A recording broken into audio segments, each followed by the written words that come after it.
Cut then update, and on the way na sila Alden Richard at Catherine Bernardo papuntang SM City, Iloilo para sa kanilang mall tour. May ako pang kape si Catherine and kasama ang team Cut din. Abangan na sila Alden at Catherine sa kanilang mall tour sa SM City, Iloilo. Ready na sila.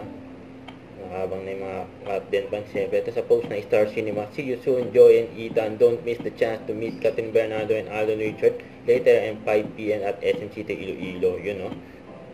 And sa post ni Nate, nandyan na siya sa SM City, Iloilo. Kahapon pa. And haba pa nga ng pila, oh.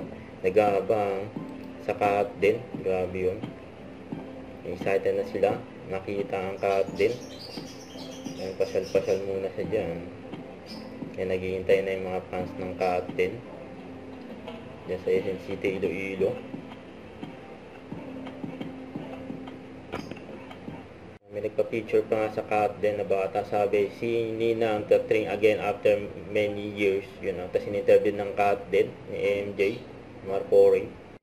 Huwag kalimutan mag-subscribe, click ang notification bell for more update po ang Richard Reaction Vlog. Bye guys, thank you for watching.